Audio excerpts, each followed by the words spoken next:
There is a customer none of us are allowed to serve. I work at the Lone Star Diner, off the road from Carson City to Reno. Diner name has of course been changed for obvious reasons, more on that later. Why do I work at the Lone Star Diner, off the road from Carson City to Reno? Well, because, kind stranger, my life plans didn't work out. Generally, if you're caught working at a diner, past college, specifically, one in the middle of nowhere, it might mean that things aren't going so hot. But still, why this diner? Why Lone Star specifically? I'm aware you probably aren't actually asking these questions, but I nonetheless believe they deserve a response. Of all of the diners in the world, what makes Lone Star so special is the pay. The pay is fucking great. There are maybe 10 other diners within a 30-minute drive from where I live. Most of them average out to a little over minimum wage. Meanwhile, Lone Star is whipping up a mean $50 per hour. And that hourly rate is due to one single, solitary reason. No matter what anyone tells you, because of him. My first day on the job was fine, more or less. I'd worked customer service before, so I felt like I could run with the strange surprises that came unique to diners. I was able to adapt to the inconsistency of the rules pretty quickly. Unwritten rules like some areas in the restaurant need to be spotless at all times. Others, boss lady couldn't give less of a shit about. Serve customers quickly, but not too quickly, ashole. Customers here don't actually like it when you show up too fast. Give them some time to feel the floor under their boots, to miserably stare ahead, and mourn what could have been. You know, diner stuff. They're here because they want to be alone. Pardon the contradiction. Of course, vaguely defined, whispered only by ghosts rules extended to the cooks as well. If you were, somehow, secretly, celebrity chef Marco Pierre White in the flesh, your mandate was to keep your Dan prowess to yourself. Your job is to make the classics as simply as possible. Not bad, but not amazing. Just poor enough to be really good. That's what the customers are here for. As the weeks unfolded, I rose, or I suppose crouched, to the occasion quite well. You want intentional, pinpoint precision mediocrity. You've come to the right person. Most of the patrons just wanted coffee and brunch, brought to them at medium speed, with a semi-predictable cadence of waiter or waitress check-ins afterwards. Done, done, and done. Not one for subtlety. One day, I finally decided to ask my boss the question in the middle of a shift. I didn't want to ruin a good thing by dubbing it, but fuck me if I wasn't a little curious. Not a full look at the gift horse's mouth, more of a skeptical side-eye. Why $50 per hour? She didn't even look up from her task at the register, methodically counting out bills. Said it on your first day, you gotta be good at following the rules. And when it's an important rule, you'd better be damn well perfect. High expectations here. I made a face. Right. High expectations. You think I'm joking? No, ma'am. I guess I just... Why did I even speak up? Just think you're running a really cool operation here. Cooler than you might realize. It's still work, but the whole thing seems fair. Christ, my waffling skills were abysmal. Add that to the list of intentional mediocrity. Booyah. She looked up from her duties and shot me a stern look. I don't run this ship, and following the rules here means that you take care of yourself. I'm sorry. I am your employer, sure, and I'll pay you well to be here, sure, but you should be aware, there is plenty more going on here than just you and this diner. She glanced down at her watch, then sighed. Usually save this speech for the end of the month, but you already caught me halfway through it. So, the Coles notes, if you don't think you have it in you to follow instructions clearly, without protest and without asking too many questions, then you should leave. Quit. No harm, no foul. A week's worth of pay on the house. The conversation sputtered shortly after that. I tried to find an opening to ask more about what she meant, but she was closed off to the topic moving forward. And you know what? That was fine. If she wanted me to put my head down and just do the work, I could do that. And work I did. And things were good. Mundane small talk with the customers was fun. My coworkers were friendly, and I was getting paid well. I'd found a place to park the failures of my life. Place to build from. It must have been a Saturday, I think, when I first noticed him. An occupied seat in the far corner of the diner. No idea how long he'd been sitting there and waiting, though he certainly looked patient. I had the strange inkling that he'd been left hanging for quite some time, though I couldn't actually remember seeing him enter. Brown corduroy shirt, short hair, mid-50s, it seemed. A reasonably calm smile, normal-looking dude. I started making my way out from the back and headed towards him. Immediately, I felt a tight grip on my arm. It was Melanie, my boss, with a forceful clutch enough to make me drop my notepad. Her fingers tightened around my forearm, sharply pinching my skin. "Important rules," she said. "What? You remember our chat about rules? Well, this is the most important one. Okay. That man, over there, in the corner."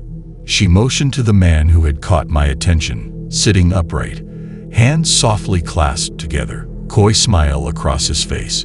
"You don't go up to him. You don't say a word to him. But he's a customer." Her hold intensified. She was hurting me, almost as if she was taking out some sort of unseen anger on me. "I'd like to ask you right now to be smart enough to not ask questions and just follow instructions. You don't go to his table. You don't talk to him. You can look at him. You can shout across the room at him if you'd like, though I can't imagine why you'd ever need to do that. But you do not approach him, and you do not take his order. Or." Sharp exhale through the nose, a shake of the head, and a glare from my manager. "It's different every time, but it ain't pretty." I watched him from the short distance I'd been afforded. It was hard not to. She did too. Unlike the other customers here, I didn't get a sense that he was here to be alone, to reminisce, or to take part in the comfort ritual of a lackluster Eggs Benedict over rye. Instead, I had the sense that he was just curious, mild-mannered, content, but curious. My shift ended not too long after, so I didn't actually get a chance to watch him leave. Regardless, the experience of seeing him and learning about the rule he was connected to left a bizarre, dampening feeling on my mood. I liked my job. I liked coming home and unwinding. I didn't mind being in the middle of nowhere. It felt nice to look up at the empty sky filled with stars, to see them shimmer and shine, and even occasionally shoot across. Made a wish that things in my life would stay simple. I started to get a sense of his cadence. He'd usually show up once a month. The rare times I got to see him, I'd try to squeak in the odd question to my boss. Questions like, who is he? Where does he come from? And has anyone spoken with him? All mechanically met with I don't know, and if you're scared, you're welcome to quit. Then, as fate would have it, one day boss lady fell incredibly ill. My coworkers and I had to convince her to go home midway through her shift, her sickness falling uncomfortably within the usual 1 to 3 day window at the end of the month when our customer would typically appear. And of course, there he was, right after she went home. To my benefit, the other waiters and waitresses working the rounds were well aware of his presence and knew exactly what to do whenever he arrived. All of them knew to steer clear of him. Nevertheless, driven by a foundational curiosity that I just couldn't shake, I used this opportunity to go for it. I shouted a single thing across the floor, knowing Melanie wasn't there to chide me. "Hello, sir. What brings you here?" Asked him. He turned his head from his fixed position in his seat and put a hand to his ear. Clever. I said, "What brings you here?" I called out again, a few notches louder this time. garnering some odd looks from our Thursday patrons. To my surprise, he spoke back. I'm not sure why I was expecting his voice to carry the tone of some twisted, demented demon, maybe the fear Melanie had instilled in me. The man sounded exactly how he looked. I'm sorry, dear, he said. I'm afraid I'm not sure what you're saying. Can you come over here and ask me again? Nope. I was good. And I don't mean to be rude about the service, he continued, but it feels as if no one has taken my order for quite some time now. I let the exchange end there, diverting my attention back to the other guests. As always, he'd eventually disappear without fanfare, without the clatter of the entrance bell or any sight or sound of his steps across the diner floor. Our backroom conversations about him remaining dreadfully short while he was there. Just, he's here, and he's gone. And the odd, when we really needed to say it, I feel really weird about this. It took me a while to understand where my brazenness to address this strange middle-aged man came from. In truth, I was just afraid. His presence and all of the questions tied to his being at our diner were disrupting this otherwise great arrangement that I felt I had. It seemed right, in the moment, to stand at the very edge of my bravery and say something to him. Of course, now that he was gone, I just felt worse. The next week, I was invited to something pretty interesting at work. I generally have a good amount of visibility into what Melanie, boss lady, does on a daily basis. The only element that remained elusive was her bi-weekly check-in with a particularly sharp-dressed agent-looking fella. There was a pretty consistent presence of state troopers, agents, and similarly uniformed men and women dropping into the diner, though I seldom paid it mind beyond simply noticing it. Midway through wiping down the tables, only an hour or so into my shift, Mel swung by and said, "Hey, want you in the meeting with the big boss, if you have a few." The big boss? Sure. Yeah, coming. Just, if you don't mind me asking, who is? She let her eyes speak her unwritten rules to me. Questions equals generally bad. Thank you for the reminder, ma'am. We maneuvered to a back room and sat at a table. Across from us, already seated, was a man in a sharply tailored suit with a subtle earpiece in the aforementioned agent. The table was littered with a small, messy stack of notes, papers, and documents. He made it a point to size me up, staring me down uninterrupted, like a deer to headlights, no concern at all about how awkward he was making it for me. Then, he turned to Melanie. "How long she been here?" he asked her in his gruff Western drawl. 6 months, she said. Trust her? I trust her, yes. He let his eyebrows say, "If you say so," then went on with it. "All right, so apparently you had a visit from the wandering man last week. You," he said, motioning to Melanie, "were out. But you," attention now shifted to me, "weren't. Give me the lowdown." The wandering man. The agent caught the confusion in my eyes. "Jesus, you've told this girl nothing, haven't you?" he said to Melanie. "Sir, I know it sounds weird," she said, "but I personally feel as if the man is almost, I don't know, drawn to curiosity. Like, maybe the less I say to those not already in the know, the bet." Wandering man. The agent cut her off. "Is our nickname for the fella that sits in the corner of your fine little establishment. Or should I say, the state's fine little establishment." "I'm sorry." Asked. "That's correct. The state's. Congratulations, ma'am. You're part of a government operation. The wandering man, not just a cutesy little nickname, but our legal definition of this tricky little problem, is a phenomenon we discovered many years ago. At the time, he'd just walked the desert landscape, chatting up unsuspecting strangers with bizarre questions. Everything fine, all hunky-dory. Little weird, sure, but nothing illegal. However, sometimes, things would happen because of him. Bizarre things, Grisly things. I could see Melanie groaning, concerned at the picture being painted. Would this pique my curiosity? Have you guys, taken him in for? Almost wanted to cut off my own stupid question, but he ran with it. Nope, not because we don't want to, but rather because it might not be safe. The cozy mental image I'd held of this diner was starting to fracture. We have reason to believe that he's a visitor, he said. From. I didn't attend another debrief after that. Not because I was barred, mind you. Rather, I just didn't want to know anymore. My gut no longer held curiosity. There was just a low, aching dread there now. The agents and troopers spaced out and seated amongst the eatery were now just a glaring reminder of what my dingy diner job really was. The government cavalry would mostly show up around the end-of-month window the wandering man was set to arrive in. When he'd appear, they wouldn't do much more than examine him from their distant tables, subtly scribbling notes into notebooks. He'd always act the same. He would just sit there.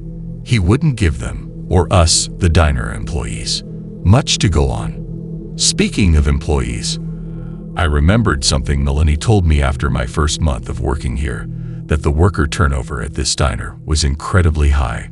Knowing at the time what everyone got paid, it made absolutely no sense to me. Now, 7 months into the gig, alongside a completely new set of cooks, waiters, and waitresses from when I'd first started, I'd seen firsthand just how true her statement was. None of the leavers claimed as much, but I'm sure the underlying premise of who the diner was really for became subconsciously clear to them during their time here. And it probably didn't sit all too well with them. I stayed, but not because of the pay. I'm actually not sure why I did. We had a new cast of rookie employees now, the ones who understood the vague terms of the situation, just as Melanie, I, and all former employees did, stuck around. Those who couldn't reconcile the situation with their inherent curiosity naturally filtered out. And then there was Malcolm. It was only his first week. He was a keener, mega keener. He bulldozed through a giant list of tasks and was already asking for the next batch of work to chew through. Anything he could get ahead of, anything he could step in for, anything he could learn, he was on it. He wanted to be as helpful as humanly possible. I think the salary of the role for a guy his young age was just too alluring for him. For our part, Melanie and I tried our best to get him to pace himself. We were both giving the spiel now. By this point, we'd more or less perfected it. There are things about this diner that are strange, rules you will have to follow and not think about, rules that are concrete, immutable, and non-negotiable, like gravity. He nodded. At that moment, I really believed he was internalizing my words. And if that doesn't work for you, and if you don't think you can take care of yourself, then you shouldn't work here, I continued. There was always a visceral feeling in my stomach whenever I saw the wandering man in the corner during the same week that we were onboarding new staff. I'm sure Melanie felt it too. On those days, Mel and I would both work the till, and if we saw anyone coming out from the back, we'd stop them with a simple grab of the arm. Malcolm stepped out, and I did just that, a rough grasp of his forearm, just like Melanie had done to me when I'd first started. He recoiled in surprise. Remember that little chat about rules we just had? I said. He nodded meekly, as if he was already in trouble. I pointed to the man seated at the far table in the brown corduroy shirt, staring straight ahead, with what I believed at the time no real reason to be here. And I said, "You will not, under any conditions, serve that man. Don't go up to him. Don't talk to him. Pretend he doesn't exist." Malcolm lifted the garbage bag he was holding in his left hand. In my nervousness, I hadn't actually clocked what he was stepping out for. "Just doing garbage duty, ma'am," he said, but understood. And then he left out the front door with his usual swagger. The dumpster wasn't as close as we would have liked, so I appreciated his willingness to take on this duty so soon into his employment. I turned back to observe the wandering man. We had a crowd of agents in attendance that day, scattered about the restaurant. The man wasn't one to speak up often. Today was an interesting exception. "Officers," he said, "if you have any questions, feel free to join me at the table to ask them." The agents around the room reacted mainly with snickers. "Seriously, if you come sit with me, I'll be happy to spill it all, truly." Even more laughs, but no one bit. And yet he continued pointedly, "I know you're curious. I know you take notes. I know you talk about me. I know you built this establishment for me. I know you." As I reconciled the fact that this was the most words I'd ever heard him string together in succession, I heard the chime of the bell. A door had opened. Malcolm was dusting his hands as he entered through the diner's side door. The door, which was situated right beside the table the wandering man was seated at. It all happened so fast, and yet it played out in front of me excruciatingly slowly, as if there was a moment, a single solitary second where I could have stepped in. The wandering man dropped any pretext of an exchange with the agents, stopping his sentence midway and adopting a completely new demeanor. He played the role of a low, miserable, tired man and said, "30 visits, terrible service every time," in a pathetic tone just as Malcolm walked by. Malcolm, instinctively, plucked a notepad out from his chest pocket and turned his head to face the man. "Hey, I got you, Chief. I can have him ring something up for you. What are you?" And then Malcolm froze in place, and the wandering man's expression turned Cheshire cat wide. His neck alternated between tensing and fluttering, with what seemed to be undeniable excitement. The man started getting up from the table, and then, immediately, both of them were gone. Malcolm and the wanderer had vanished out of existence entirely. The insanity of the moment was interrupted by the coded language I heard blared over a megaphone. Nonsensical agent speak that has been seared into my memory forever. Alert level black. Wandering target has compromised a civilian.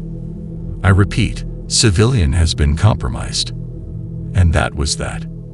Melanie quit in the days after. She wasn't mad at me. She told me she always knew she'd leave after the 10th disappearance. Why that specific milestone was required, I have no clue. All I could do from that point was continue to work. On my commutes home, or during lunch breaks, I would look up at the stars and put out the wish that Malcolm be brought back home, back from wherever he'd been taken. The debrief with the agents brought me no solace. The exchange with them was simple and short. "Where was he taken to?" Answered with "He's gone now." With a perpetual dagger in my soul now, I had only the smallest of silver linings, if you can even call it that. A lesson. The lesson that I needed to be even more watchful, even more diligent, and on days when the wandering man was visiting, the only server at the diner, no exceptions. I knew the agents weren't happy about that. None of them said it to me explicitly, but I could tell that they would learn something new about him every time he whisked someone away after a mistake was made. It was a weird, Darwinian setup they had created. We were a zoo they could use to learn more about a specific animal, his specific entity, his specific visitor. No dice. They'd just have to watch him sit now, or wait for him to do something different. I'd waited for the 3-day stretch at the end of the month that he usually appears in. Things were quiet up until that point. When he finally showed up, it wasn't what I expected. For the first time ever, I saw the wandering man walk right through the front door. In the dead of night, at the tail end of my shift. I was at the till, paralyzed, as he took step after step to close the distance. And then, he was right there, standing in front of me. And I was sure, absolutely sure, that I was going to die. He smiled. "Don't worry, I have my own little set of rules I play by," he said. I didn't say a word. This was no man's land right now. I know you've been curious about me. I've admired it from the moment you first spoke up to address me. Cautious curiosity is a great thing to see in someone, especially in such a reckless species. Please just go. I'd like to answer a question about why I'm visiting. I'm sure you'd like to know why I'm here, right? I'm not curious anymore. I swear I'm not. He laughed. The answer is really, painfully simple. This little game, this little charade I'm playing. It is just so unbelievably fun. Please don't kill me. Please. You truly have a wonderful planet. I will return again soon. Promise. Give me a month, maybe 2 this time. A sincere, kind smile delivered with kind eyes. I'll come back with a new game. And then he was gone. It took me a minute to realize that there was a cake box sitting on the counter beside me. Maybe it was there the whole time he was speaking to me. Maybe it materialized right after he left. I opened the box to find Malcolm's severed head, a blank expression on his face, sitting on a bed of poorly and confusingly organized flowers.